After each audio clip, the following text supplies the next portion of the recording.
प्रथम अध्याय से। धृतराष्ट्र उवाच धर्मक्षेत्रे कुरुक्षेत्रे समवेतायुत्सवः मामका पांडवाश्चैव किं अकुर्वत संजय। धृतराष्ट्र ने कहा, हे संजय, धर्मभूमि कुरुक्षेत्र में युद्ध की इच्छा से एकत्रित हुए मेरे तथा पांडु के पुत्रों ने क्या किया। धृतराष्ट्र वाचा, धृतराष्ट्र ने कहा, धृतराष्ट्र क्यों कह रहे हैं यहाँ पर, तो हमको जानना चाहिए इसलिए क्योंकि ये गीता जो है ये महाभारत का एक भाग है। भीष्म पर्व का 23rd चैप्टर 23वें अध्याय से लेके 40वां अध्याय, ये 18 अध्याय महाभारत के से गीता में है। ये इसलिए यहाँ पर डाला है कंटिन्यूटी के, कंटिन्यूटी इस प्रकार से, क्योंकि अगर भगवत गीता है तो होना चाहिए भगवान वाच्य, पर यहाँ पर क्या है, धृतराष्ट्र वाच्य। तो क्या लाभ मिलने वाला है हमको धृतराष्ट्र वाच्य इस श्लोक पर क्या मिलने वाला है। तो आचार्य कहते हैं भले ही गीता में धृतराष्ट्र वाच्य है, संजय वाच्य है और अर्जुन वाच्य है, पर फिर भी सारे श्लोकों में उतनी ही शक्ति है जितना कि उन श्लोकों में जो भगवान वाच्य है। और एक उदाहरण से समझाया है कि जिस प्रकार से माता कोई रसोई घर में जाकर पकवान बना रही है, तो मान लीजिए कि नमक के गमले में उसकी अंगूठी फंस जाती है और गिर जाती है, तो अंगूठी निकालने पर, उसको चखने पर उसका क्या स्वाद आएगा, वो भी नमकीन होगा। वैसे ही भगवान के बताए गए श्लोकों के बीच में धृतराष्ट्र के श्लोक, संजय के श्लोक, अर्जुन के श्लोक, ये सारे जो श्लोक मिले हुए हैं, सब मिलने के वजह से सब इनका योग बन रहा है, भगवान के साथ योग बन रहा है। और इसीलिए इन श्लोकों में भी उतना ही शक्ति है जितना कि भगवान के द्वारा बताए गए श्लोक। क्योंकि महाभारत क्या है, महाभारत पॉलिटिक्स, पॉलिटिक्स, और हम पॉलिटिक्स से शास्त्रों भक्तों को बताया गया है कि दूर रहना चाहिए, पर हम वो पॉलिटिक्स क्यों करते हैं, इसलिए क्योंकि उस पॉलिटिक्स से, वेद व्यास जी के द्वारा रचित वो पॉलिटिक्स से हमको भगवान श्री कृष्ण का स्मरण होता है। उस पॉलिटिक्स में भगवान है और हमारा जो मॉडर्न पॉलिटिक्स में भगवान नहीं, इसीलिए उस पॉलिटिक्स पढ़ने से हमको भगवान का चिंतन होता है। इसीलिए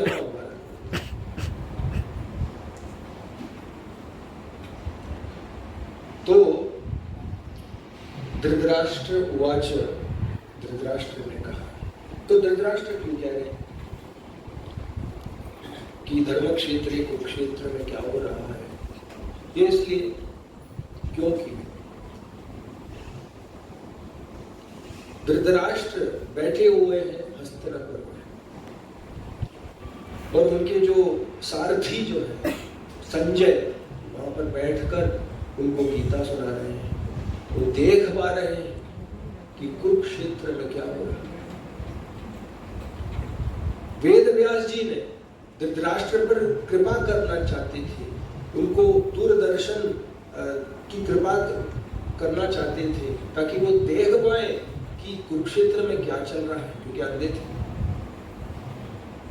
पर धृतराष्ट्र ने कहा, मैं तो आजीवन अंधा रहा हूं, अब अगर मैं पहली बार कुछ देख रहा हूं तो अपने ही बच्चों को आपस में लड़ते हुए नहीं देखना चाहता। अगर आपको कृपा करनी है तो आप मेरे सेवक को आप ये आशीर्वाद दीजिए, वो मुझे बताएंगे क्या चल रहा है। इसीलिए संजय कहते हैं ना अंत में, व्यासार प्रसादात श्रुतवान, कि वेद व्यास जी की कृपा से, व्यास प्रसादात श्रुतवान एतत् गुह्यम अहं परम, ये गुह्य जो ज्ञान जो केवल कृष्ण और अर्जुन के बीच में हुआ, ये हमको इसका लाभ मिला। बिना कृपा के कोई गीता नहीं पढ़ सकता। बिना गुरु कृपा से कोई गीता में प्रवेश नहीं कर सकता। और इसीलिए संजय धृतराष्ट्र को जो वहां पर चल रहा है सबको देख पा रहे हैं, दूरदर्शी है। जिस प्रकार से टेलीकास्ट होता है, जैसे कोई फुटबॉल मैच चल रहा है या कोई क्रिकेट मैच चल रहा है, तो आज का टेक्नोलॉजी, यंत्र टेक्नोलॉजी, उस समय पर मंत्र का टेक्नोलॉजी चलता था। सब कुछ सुन पा रहे थे, देख पा रहे थे, लोगों के मन में क्या चल रहा है वो भी अनुभव कर पा रहे थे। और ऐसे सारे संतों को कृपा मिलने पर ही सारे संत लिख पाए। जैसे कि रामायण, ब्रह्मा जी ने कैसे वाल्मीकि के ऊपर कृपा की और वाल्मीकि जी मां प्रतिष्ठान त्वं गमः शाश्वती समः यत् क्रौंच मिथुनादेकम् अवधीकं मोहितम्। रामायण का सर्वप्रथम श्लोक जब उन्होंने शाप दिया उनको क्रौंच को, जब शिकारी ने क्रौंच का वध किया और उनको ग्लानि हुई कि अरे मेरे मुख से क्या निकला, शाप निकला। ब्रह्मा जी आके प्रकट हुए, बोले शाप नहीं है, वास्तव में तो रामायण का सर्वप्रथम श्लोक है। तुमने शोक किया, चलो शोक से निकला हुआ तुम्हारे वचन से बन गया श्लोक। श्लोक की सर्वप्रथम रचना किसने की? महर्षि वाल्मीकि जी। क्योंकि शोक उन्होंने देखा कि कैसे व्याध ने आके तो क्रौंच का वध किया, माता क्रौंच वध किया, और उसके चलते शोक की वजह से उनके जो मुख से जो शब्द निकले उनको कहा गया श्लोक। और इन्हीं श्लोकों की पद में, उस क्रम में गीता और सारे कई सारे भागवत के श्लोक भी रचित हैं। तो इस प्रकार से संजय को कृपा मिली है और धृतराष्ट्र को ये गीता सुनाने जा रहे हैं। इसीलिए धृतराष्ट्र यहाँ पर ये प्रश्न पूछ रहे हैं संजय को, किम अकुर्वत संजय, संजय बताओ क्या चल रहा है, कहाँ चल रहा है? धर्म क्षेत्रीय, कुरुक्षेत्रीय, ये एडजेक्टिव का प्रयोग हुआ है। ये शब्द विशेषण शब्द है कुरुक्षेत्र, धर्म क्षेत्र। क्यों? क्योंकि कुरुक्षेत्र वास्तविक धर्म क्षेत्र है। जैसे कि वृंदावन, द्वारका, बद्रीनाथ, केदारनाथ पवित्र धर्म क्षेत्र है, जाते हैं तीर्थ स्थान। कुरुक्षेत्र भी एक तीर्थ स्थान है। वहां पर संत मुनि और महर्षि और ऐसे लोग जाकर के यज्ञ करते थे, देवताओं की स्तुति करते थे। और आज उस स्थान का प्रयोग एक रण के लिए किया जा रहा है। युद्ध भूमि के युद्ध के लिए उसका प्रयोग होने जा रहा है। और धृतराष्ट्र विचार कर रहे हैं कि पवित्र स्थान में, धर्म क्षेत्र में हमेशा धर्म का काम अच्छा चलता है। और इस स्थान के प्रभाव से कहीं मेरे बेटे के मन में कोई बदलावट तो नहीं आ गई, कहीं चित्त का परिवर्तन तो नहीं हो गया, कहीं वो ये तो नहीं सोच रहा है कि चलो क्यों युद्ध करें, चलो हम समर्पित कर देते हैं राज्य को और पांडवों को, चलो ले जाते क्यों लड़े। धृतराष्ट्र भी समझ पा रहा था कि पवित्र जगह पर बैठ कर या वहां पर ठहरने का क्या लाभ होता है। हम नहीं कहते कि मंदिर जाओ, हाँ मंदिर जाना चाहिए, तीर्थ करना चाहिए। क्यों करते? क्योंकि उसका असर है। कोई मंदिर में जाके कोई बोलता है कि यार मैं थोड़ा सा झगड़ा करने जा रहा हूँ, तो कहाँ जा रहा है? मैं मंदिर झगड़ा दूर कर रहा था। कोई मंदिर में आके थोड़े ना झगड़ा करता है, मंदिर में जाके लोग शांत हो जाते हैं। और देखिए कैसी विपरीत परिस्थिति आ उठी है कि धर्म क्षेत्र में लोग आए हैं लड़ने के लिए। और इसीलिए धृतराष्ट्र को ये शंका हो रही थी, क्योंकि उनको ये बोध था कि कौरव लोगों के पास सेना अधिक थी। 11 अक्षौहिणी सेना वहां पर तैनात थी कौरवों के पक्ष में, केवल 7 अक्षौहिणी सेना थे पांडवों के पक्ष में। बड़े बड़े योद्धा जैसे कि द्रोण, कृपाचार्य, भीष्म, ये सारे दुर्योधन के पक्ष में थे। तो उनको लग रहा था जैसे कि जीत मेरे बेटों की हो सकती है, तो ये मांडलिक नहीं होनी चाहिए, कॉम्प्रोमाइज नहीं होना चाहिए। कहीं ऐसा ना हो कि मेरा बेटा इस जगह के प्रभाव से बोल दे कि चलो ठीक है यार ले अच्छा, ऐसा नहीं, इसलिए टेंशन हो रहा है। इसीलिए पूछ रहे समवेता युजुत्सव के आए हैं, एकत्रित हुए हैं, जैसे बोलते हैं ना संकीर्तनम, समवेता यानी कि एकत्रित हुए हैं, युजुत्सव लड़ने के लिए। ये शब्द देखिए अंग्रेजी में भी बताया है, जुजुत्सु, आपने नाम सुना है, कराटे, कुंग-फू, जुजुत्सु, ये भी एक मार्शल आर्ट का ये संस्कृत से है, जुजुत्सु, युत्सु। मामका पांडवश्चैव किम अकुर्वत सन्ते, मेरे बेटे मामका और पांडवों के बीच में क्या हुआ? हम आचार्य कहते हैं यहाँ पर मामका इस शब्द के प्रयोग से पता चलता है कि धृतराष्ट्र वास्तव में भौतिक दृष्टि से ही अंधा नहीं है, पर आध्यात्मिक दृष्टि से भी अंधा है। क्योंकि राजा को ऐसा कभी मेरा मेरा ये नहीं करना चाहिए। एक तो वो राजा सारी प्रजाओं को अपना मानना चाहिए, जैसे कि पिता सारे बच्चों को एक जैसा समान प्रेम देता है, ऐसे ही राजा का कोई परिवार नहीं हो सकता। उस राजा के लिए तो अपनी प्रजा श्रेष्ठ है, फिर अपना परिवार सेकेंडरी, और वो परिवार को भी ठीक से संभाल नहीं पा रहा है। वास्तव में पांडवों को उनके पास सौंपा था ताकि उसके बेटों के जैसे वो पाले और समय आने पर युधिष्ठिर को राजा बनाया जाए, पर वो ऐसा नहीं देख पा रहा। पांडु के मृत्यु के बाद वो अधिक प्रेम दुर्योधन को कर रहा था, और वो चाहता था कि दुर्योधन राजा बने। मैं राजा नहीं बन पाया, दुर्योधन को तो राजा बनना चाहिए, ये अभिलाषा उसकी पूरी नहीं हुई, और इसके चलते वो मामका, मेरे बेटा मेरा बेटा। इसीलिए आचार्य कहते हैं जो ममता जो है यही वास्तव में धृतराष्ट्र के आध्यात्मिक दृष्टि से अंधा होने का एक सूचक है, ममता। और उसी की वजह से ये युद्ध लड़ा जा रहा है। मामका इसलिए कहते हैं ना कि अपना बच्चा रोए तो दिल में दर्द, पड़ोसी का बच्चा रोए तो सिर में दर्द। अपना बच्चा रोए तो दिल में दर्द, पड़ोसी का बच्चा रोए तो सिर में दर्द।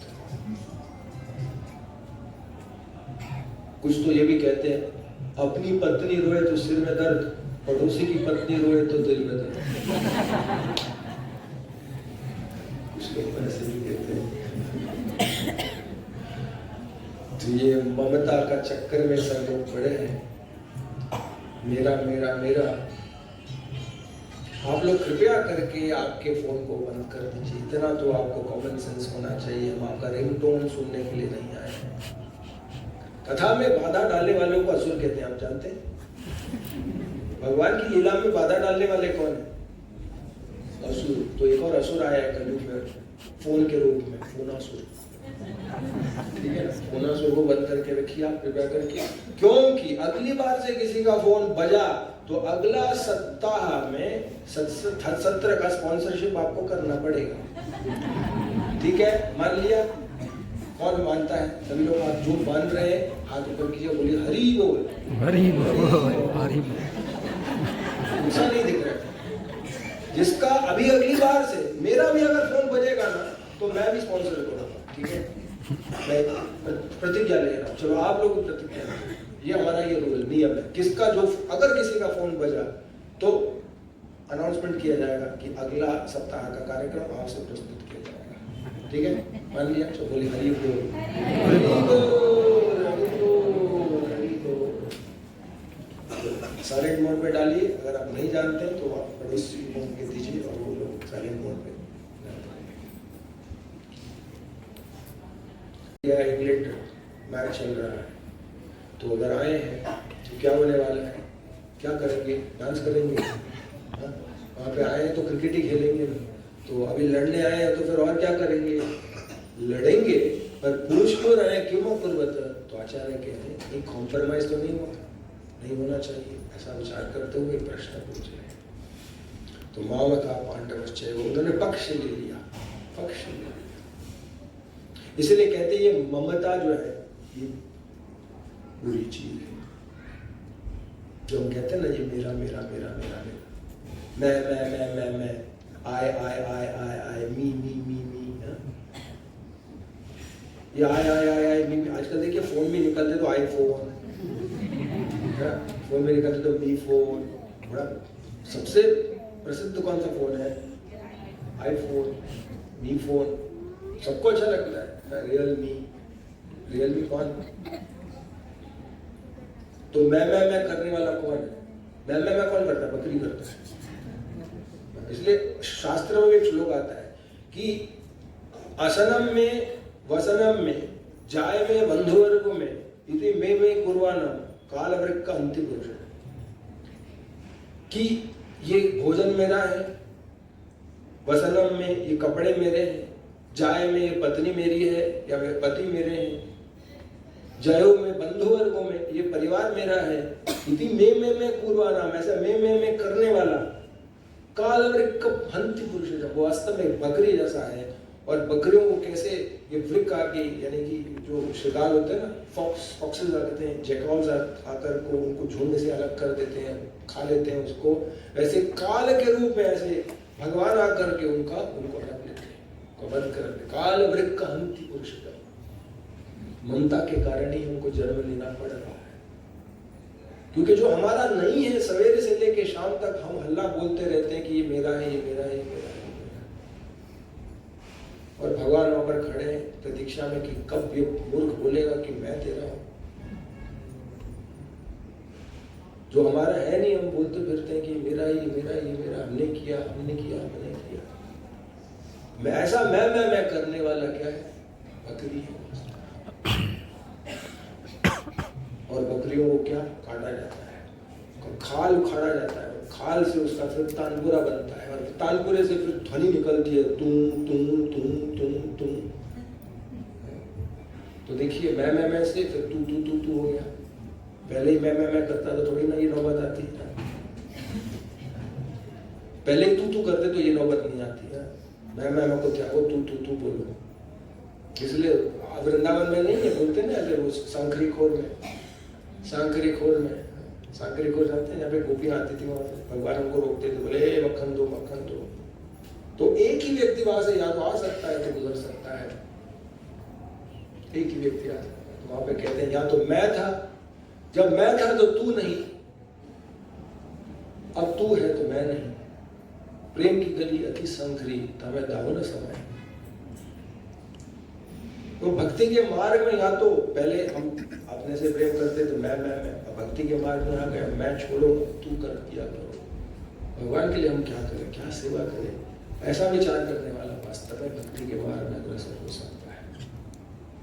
और इसीलिए यहाँ पे धृतराष्ट्र कह रहे कि मामका पांडवश्चैव, और ऐसे ही कहकर उसने एक प्रमाण दे दिया कि वास्तव में मैं न राजा बनने के लायक हूँ, न मेरा बेटा बनने के लायक। बेटा भी ऐसा, जैसा बाप वैसा बेटा, यथा राजा तथा प्रजा। ऐसी ही शिक्षा, ऐसे ही संस्कार देके रखे उसमें बेटे। तो किम अकुरुत संजय, तो क्या हुआ?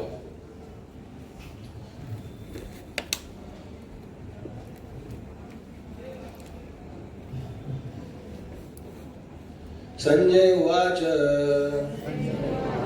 दृष्ट्वा तु पांडवानीकं यूढं दुर्योधनस्तदा आचार्यमुपसंगम्य राजा वचनमब्रवीत्। संजय ने कहा, हे राजन, पांडव पुत्रों द्वारा सेना की व्यूह रचना देखकर राजा दुर्योधन अपने गुरु के पास गया और उसने ये शब्द कहे। संजय ने अभी कहा, हे राजन, पांडु पुत्रों द्वारा सेना की व्यूह रचना देखकर तो दुर्योधन अपने गुरु के पास चला गया। तो गुरु कौन है? द्रोणाचार्य। वास्तव में आचार्य कहते हैं कि दुर्योधन चला गया क्यों? क्योंकि उसके दिल में डर बैठ गया, डर गया। क्यों डरा? आचार्य कहते हैं कि भगवान का भक्त नहीं है। भगवान का भक्त होगा तो कभी डरेगा। इसलिए कहते हैं ना हिंदी में बोलते हैं कि कृष्ण का दास बिंदास, माया का दास सदा उदास। कृष्ण सूर्य सम माया है अंधकार, जहाँ कृष्ण तहाँ नहीं माया अधिकार। जहाँ पे कृष्ण है, कृष्ण सूर्य समान, वहाँ पे कोई अंधकार नहीं हो सकता। जहाँ पे कृष्ण नहीं, वहाँ पे अंधकार होगा। तो दुर्योधन के पास इतनी शक्ति, नारायण सेना भी उसके पक्ष में, भगवान का स्वयं जो सेना है वो दुर्योधन के पक्ष में है। फिर भी दुर्योधन डर के मारे गए अपने आचार्य के पास और ये शब्द कह रहे हैं,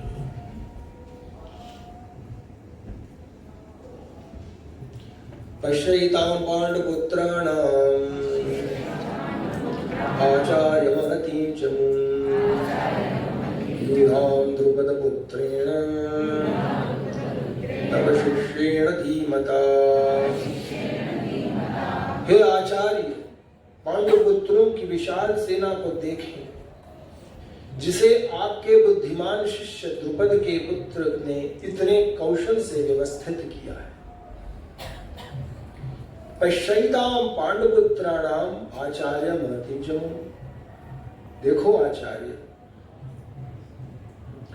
कि द्रुपद पुत्रेण, कि द्रुपद का पुत्र यानी कि धृष्टद्युम्न, अब धृष्टद्युम्न नहीं बोल रहा है, ये व्यूह की रचना धृष्टद्युम्न ने की है, पर दुर्योधन कह रहे हैं ये द्रुपद पुत्र है, उसने की है। ऐसा क्यों?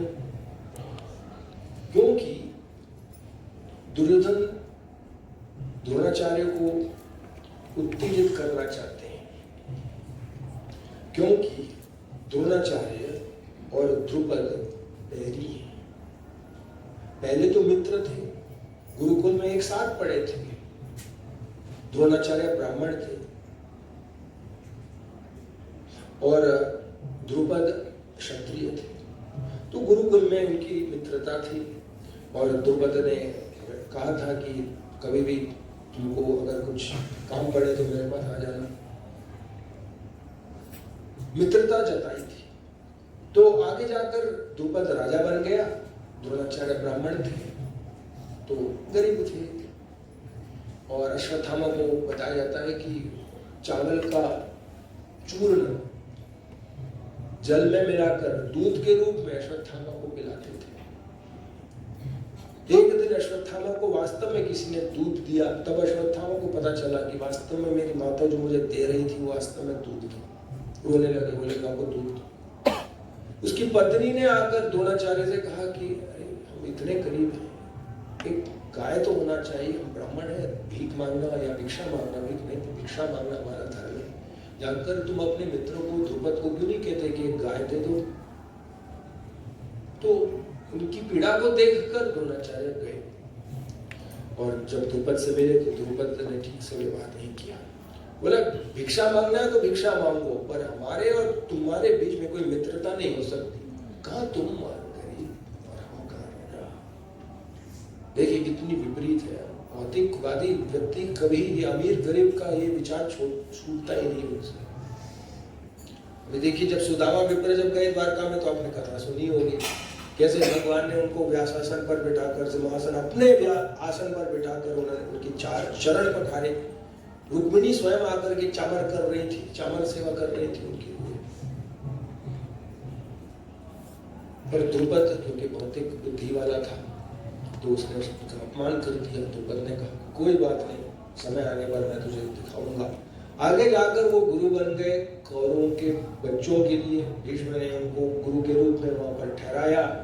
उन्होंने कौरवों को ज्ञान दिया, शस्त्र ज्ञान, शास्त्र का ज्ञान भी सिखाया।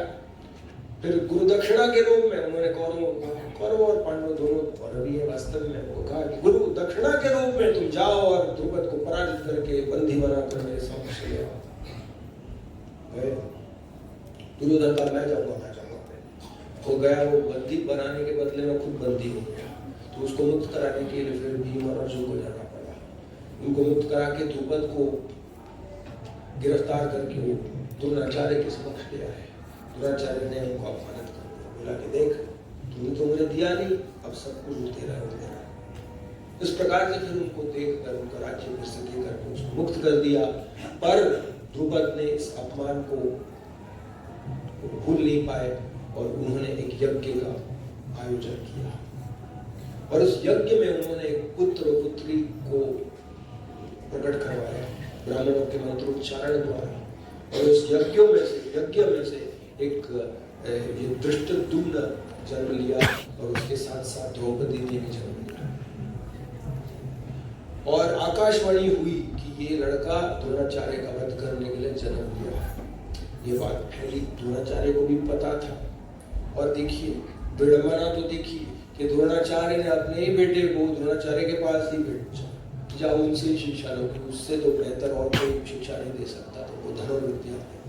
तो द्रोणाचार्य ने धृष्टद्युम्न को देखा और वो जानता था कि ये लड़का मुझसे ही ज्ञान लेकर मुझे ही मारेगा, और फिर भी क्योंकि ब्राह्मण था उसने देखा कि अगर योग्य शिष्य है तो उसको ज्ञान देना चाहिए, क्षत्रिय योग्यता थी उसमें। ठीक है, कोई बात नहीं, मैं तेरे शिष्य के रूप में अपनाऊंगा। तो उसने उसको ज्ञान दिया। तो दुर्योधन कह रहे हैं, उनको स्मरण दिला रहे, देख तुम्हारे शत्रु के बेटे को तुमने ज्ञान दिया, कितना बुरा काम किया तुमने। अभी देखो क्या हो रहा है, अभी देखो कितना डिसरिस्पेक्ट कर रहा है। हाँ साहित्य की रचना करके इतना करीब आके बैठा हुआ है। देखो याद करिए आचार्य, ये द्रुपद पुत्र है, वे अच्छे तरह से लड़िए, पांडवों का पक्ष मत लीजिए। मैं जानता हूँ कि अर्जुन तुम्हारा बड़ा ही प्रिय शिष्य है, बड़ी जोर से तुमको ऐसा उत्तेजित करने के लिए दुर्योधन द्रुपद पुत्र शब्द का प्रयोग कर रहे हैं। तो शिष्य नहीं होता, आपका ही शिष्य है, जरा करीब आया हुआ है, कितना बड़ा अपमान। तो पॉलिटिक्स, सोच कुछ रहे हैं, बोल कुछ रहे हैं। अत्र शूरा महेश्वासा भीमार्जुन समायुधि युधानो विराटश्च द्रुपदश्च महारथ। इस सेना में भीम तथा अर्जुन के समान युद्ध करने वाले अनेक वीर धनुर्धर हैं, यथा महारथी युधान, विराट तथा द्रुपद।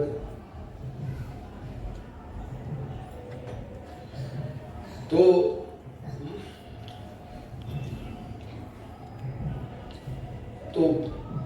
युद्ध में ऐसे ही कैटेगरीज हुआ करते थे, रथी, अतिरथी, महारथी, अर्धरथी।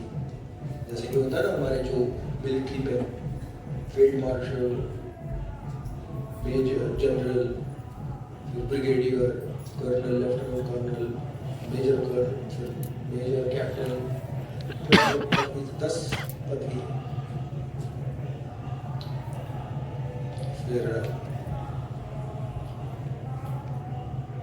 Martial of the air force, navy के लिए भी कुछ है ना, क्या बोलते हैं नेवी के लिए, क्या एडमिरल ऐसा। तो उस समय भी ऐसे पदवी हुआ करती थी, यानी कि जो 60,000 धनुर्धारियों के साथ एक साथ लड़ सकता है ऐसे, और जो शास्त्र का ज्ञान रखने वाला, शस्त्र का ज्ञान रखने वाला ऐसा व्यक्ति अतिरथी। और उसी प्रकार से कुछ ऐसे 10,000 धनुर्धारियों से लड़ने वाला वो महारथी, और फिर एक योद्धा दूसरे योद्धा से लड़ने वाला ऐसे रथी, और उससे भी कम वाला वो अर्धरथी। तो वास्तव में भीम और अर्जुन वास्तव में अतिरथी, पर यहाँ पर कह रहे हैं कि लोग सब महारथी। चलो ये दुर्योधन सोच रहे हैं ऐसे, स्वॉट एनालिसिस बोलते हैं इसको इंग्लिश में, यानी कि अनुमान लगाना कि शत्रु में कितना बल है। युधानो विराटश्च द्रुपदश्च महारथ, ये सब क्या है, महारथी। और वास्तव में आचार्य कहते हैं लोग महारथी नहीं, अतिरथी। तो दुर्योधन ने इसीलिए उनकी श्रेणी को थोड़ा कम करके दे रहे हैं, कोई बात नहीं, नो प्रॉब्लम। दृष्टकेतुश्च गीतानः काशराजश्च वीर्यवान्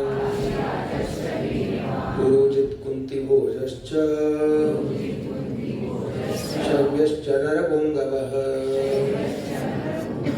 इनके साथ ही दृष्टकेतु, चकितान, काशीराज, पुरोजित, कुंतीभोज तथा शैव्य जैसे महान शक्तिशाली योद्धा भी हैं। काशी के राजा काशीराज, पुरोजित, कुंतीभोज इत्यादि।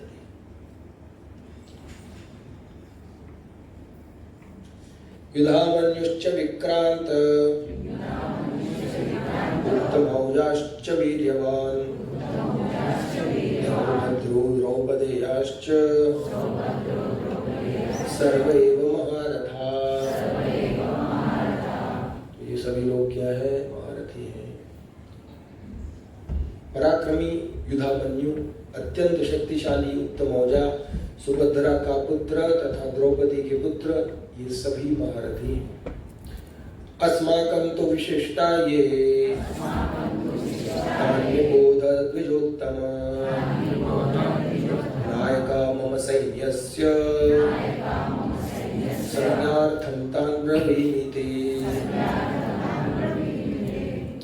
किंतु हे ब्राह्मण श्रेष्ठ, आपकी सूचना के लिए मैं अपनी सेना के उन नायकों के विषय में बताना चाहूंगा जो मेरी सेना को संचालित करने में विशेष रूप से निपुण है।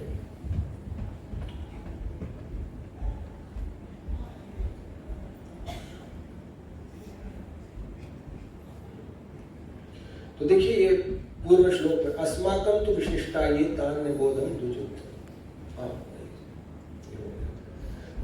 भवान् भीष्मश्च कर्णश्च कृपश्च समतिञ्जयः अश्वत्थामा विकर्णश्च सौमदत्तिस्तथैव च। मेरी सेना में स्वयं आप भीष्म, कर्ण, कृपाचार्य, अश्वत्थामा, विकर्ण तथा सोमदत्त का पुत्र भूरिश्रवा आदि हैं जो युद्ध में सदैव विजयी रहे हैं। तो सर्वप्रथम कह रहे हैं कि भगवान यानी कि आप, यानी कि द्रोणाचार्य। तो आचार्य कहते हैं कि द्रोणाचार्य का नाम इसलिए लिया क्योंकि देखिए सभी लोग सुन रहे हैं, भीष्म भी सुन रहे हैं, कर्ण भी सुन रहे हैं, सभी लोग सुन रहे हैं, कृपाचार्य भी है।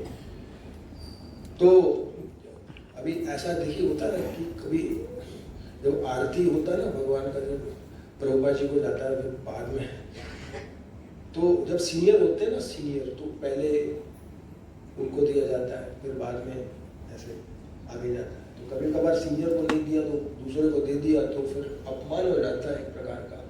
तो दुर्योधन भी ऐसा सोच रहे हैं कि अगर स्तुति भी करें तो पहले किसका किया जाए।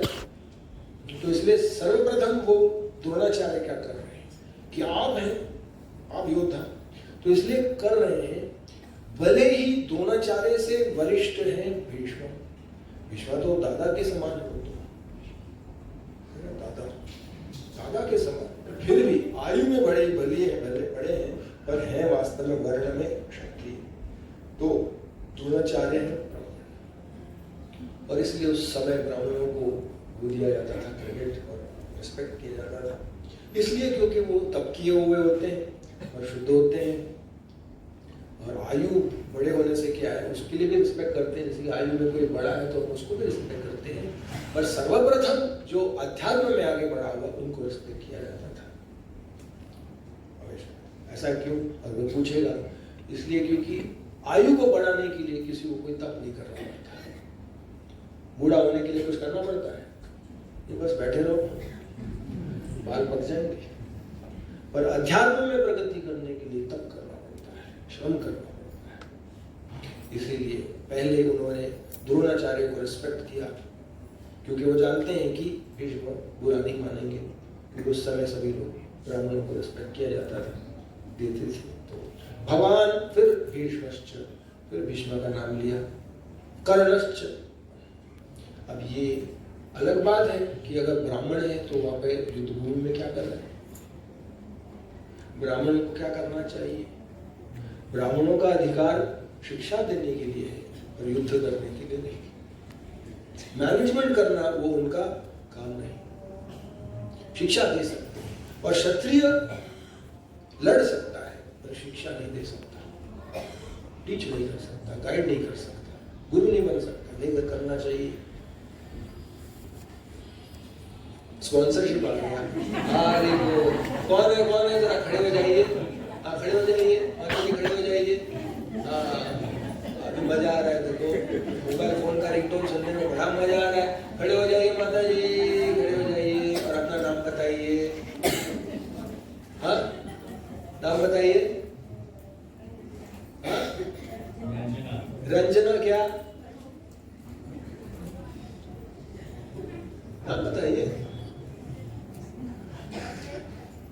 हाँ, चलो रंजना माता जी के द्वारा अगला कार्यक्रम स्पॉन्सर होने वाला है।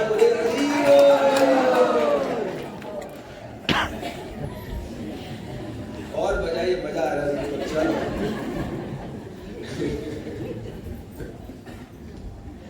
चलो रंजना माता जी, अनुराधा माता जी उनका नाम ले लीजिए। सबका टोन वही, सब लोगों ने पंजीकरण किया हुआ है, सबका नाम दर्ज, कोई मिस नहीं होगा। कहीं ऐसा ना हो कि माता जी लुप्त हो जाए, लोग हो जाए।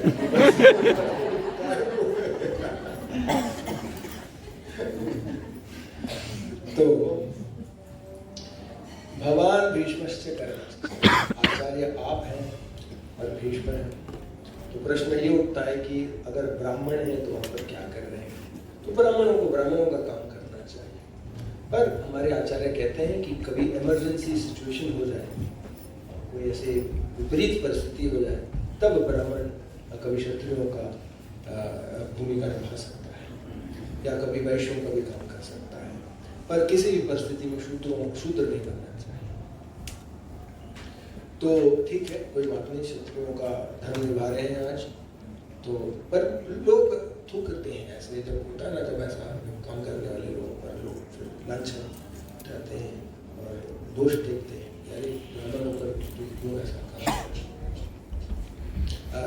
राधा गोविंदनाथ वो नहीं बोल रहे थे, एक बार हमारे लोग बोल रहे थे कि एक मंदिर में ना एक चोर को पकड़ लिया, तो बहुत तभी चोरी होती थी, ऐसा प्लेट उठा कर जाते थे, नल खोल करके नल लेके जाते थे। एक तो चोर आया, प्रभुपाद जी को उठा के ले जाता और सिक्योरिटी वाला भी प्रणाम कर रहा है कि शायद प्रभुपाद जी को कपड़े वस्त्र बदलने के लिए वो भी प्रणाम कर रहे थे। बाद में पता चला वो तो चोर है। तो लोग इतने परेशान हो गए थे तो एक चोर को पकड़ लिया, रंगे हाथों पकड़ लिया। तो ब्रह्मचारियों को भी थोड़ा सा अभी हाथ थोड़ा सा हाथों में खुजली होती रहती है, ऐसे लोग हैं, पकड़ लिए तो सब हाथ साफ कर रहे।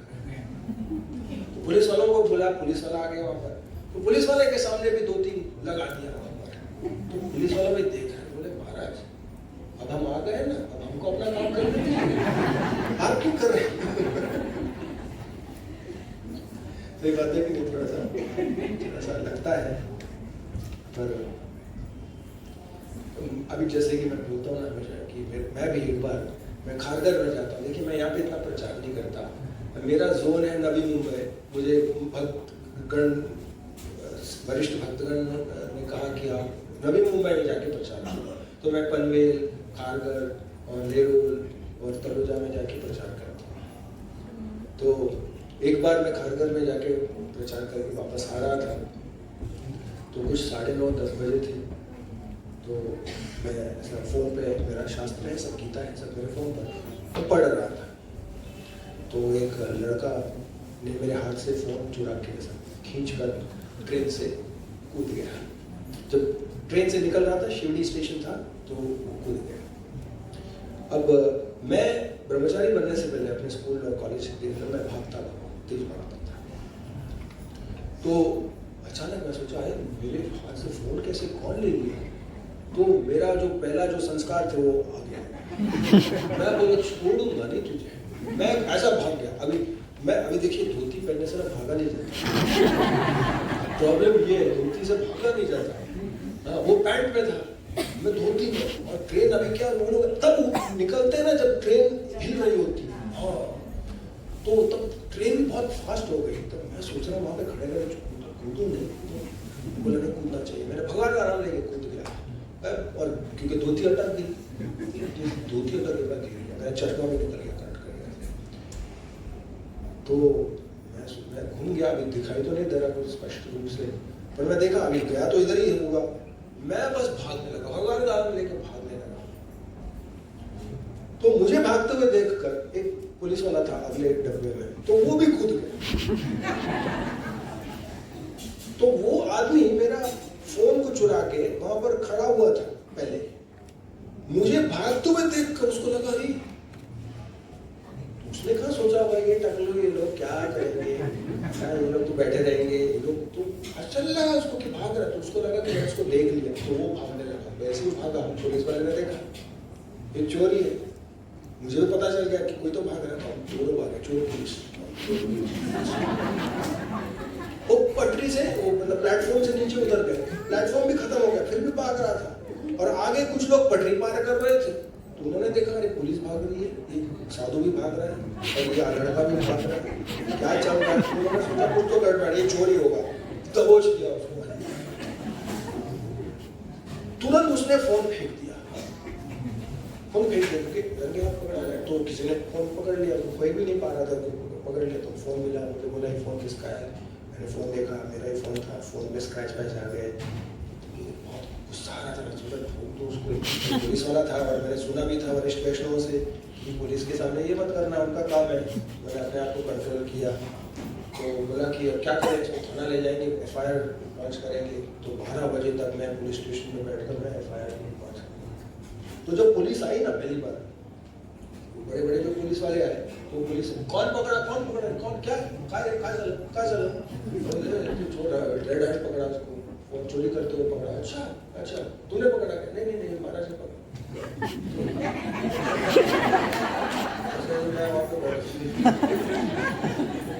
उसको विश्वास नहीं, महाराज ने पकड़ा, क्या बात है महाराज, कैसे? तो अजीब सा नहीं लगता कि, पर आचार्य कहते हैं कि जब बाद में फिर मैंने कांग्रेगेशन को बोला, अरे मुझे, मैंने ऐसा चोर को पकड़ा भगवान की कृपा से, तो बोला अरे प्रभु जी आप ऐसा क्यों करते हैं, ट्रेन से बाहर कूदने कुछ भी हो सकता है, हाथ पैर कूद सकते हैं, छोड़ देना चाहिए। बस मैंने सोच रहा था, और आप देखे ना फिर फोन मुझे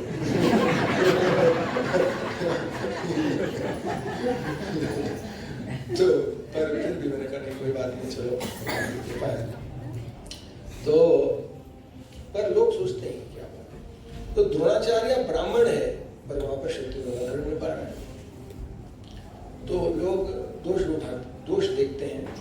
पर आचार्य कहते हैं कि ऐसे विपरीत परिस्थिति में, विपरीत काल में कभी ब्राह्मण क्षत्रियों को काम कर सकता है, कभी वैष्णवों का भी काम कर सकता है। तो इसलिए कह रहे हैं कि भगवान भीष्मश्च कर्णश्च कृपश्च महतीं जयः, और कृपाचार्य वो भी ब्राह्मण है, देखिए वो भी शस्त्र उठाए हुए हैं। अश्वत्थामा द्रोणाचार्य का पुत्र है, वो भी ब्राह्मण है, वो भी लड़ने के लिए आ गया है। विकर्णश्च सौमदत्तश्च, सौमदत्त भी आया है, सोमदत्त भूरिश्रवा भी। हरे कृष्ण। तो 90वें श्लोक 8वें श्लोक पे हम यहाँ पर आज का सत्र हम पूर्ण करते हैं। अगली बार से हम 9वें श्लोक से प्रारंभ करेंगे। हरे कृष्ण। किसी का कोई प्रश्न है?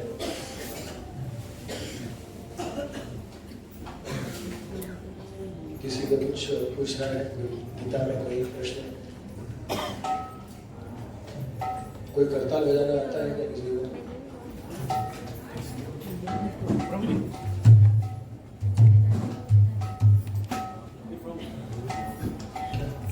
बजाता है?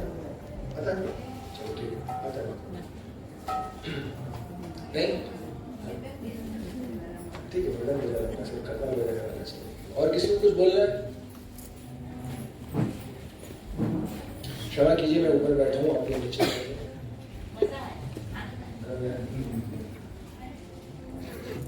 मैं चौकी पर बैठा हूँ, इसलिए मैं चौकीदार। आप जमीन पे बैठे हैं, आप जमींदार। मैं इसलिए बैठा हूँ ताकि आप लोग सब मुझे देख पाए ऊपर। क्या करें, क्योंकि रजिस्ट्रेशन ने जब हमने किया तो कुछ 120 लोग थे, तो 120 तो चेयर तो नहीं उठा सकते हैं, इसलिए यहाँ पर को बिठाया। तो हरे कृष्णा।